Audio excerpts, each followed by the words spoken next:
6h54, la question santé d'Europe 1, Thomas Soto. Ce matin, le docteur Kirzek ne va pas se faire de copine. Bonjour Gérald. Bonjour Thomas. Il y a des vérités qui sont parfois dures à entendre. Pourtant, c'est vrai, c'est scientifique. Les hommes ont un meilleur sens de l'orientation que les femmes. Ah oui, on en a été persuadés, mais là, mauvaise nouvelle, mesdames, et je m'en excuse par avance. Il s'agit de sciences de médecine et pas de jugement, évidemment, mais une étude de l'université de Norvège de sciences et de technologie a fait une étude assez intéressante. 36 participants. Ils ont invité ces 36 participants, 18 hommes, 18 femmes, à se déplacer virtuellement dans un labyrinthe. Et là, mauvaise nouvelle, les hommes réussissent mieux que les femmes, réussissent plus vite, mais c'est pas fini. Quand on injecte de la testostérone à ces femmes, de l'hormone mâle, bien, elles réussissent mieux, c'est-à-dire que leur score s'améliore, ce qui veut dire que les hormones mâles et la configuration masculine, scientifiquement, est plus apte à réussir sur ces exercices d'orientation. Mais ça se passe quoi, dans le cerveau, en fait, tout ça? Qu'est-ce qu'il y a de différent? Pourquoi Alors, ça se passe dans le cerveau. Moi, je dois pas être un homme, parce que ma orientation, il y a un problème. Puisque je sais pas, on pourrait faire une IRM fonctionnelle, Thomas, puisque c'est cet examen qui a été fait en parallèle. Les candidats et les candidates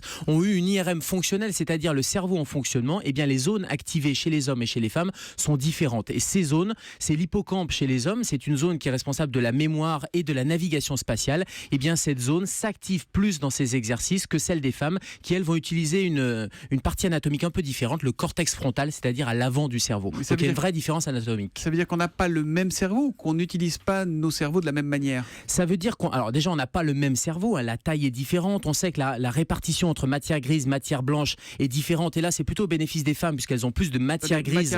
Matière grise, c'est l'intelligence, c'est ça, non? Matière grise, c'est la naissance de la pensée, et c'est effectivement l'intelligence sociale, et il y en a plus chez les femmes. Donc là, je vais plutôt me faire des copines par rapport aux hommes. Et la matière blanche, eh bien, ça sert à d'autres types de fonctions cérébrales. Et chez les hommes, on sait que ces zones sont différentes et la répartition est différente. On sait que l'évolution des espèces a été différente aussi. Et les chercheurs dans ce papier expliquent les choses de la manière suivante. L'évolution a été différente dans le sens où les hommes étaient ancestralement plutôt des chasseurs, alors que les femmes étaient plutôt des cueilleuses, ce qui expliquerait l'évolution différente des parties cérébrales. Bon, on est meilleur qu'elles donc en sens d'orientation, mais qu'est-ce qu'elles ont de mieux que nous, en plus de leur sourire? Plein de choses, justement. C'est-à-dire que nous, on va plutôt retenir des informations factuelles, visuelles, et les femmes ont plus d'attention, une meilleure mémoire des mots et des visages, une intelligence sociale. Bref, c'est la complémentarité entre les deux sexes, tout simplement. C'est le gentleman au caducé, le docteur Kirzek, qui revient lundi à 7h-5 pour la question santé. À lundi, Thomas.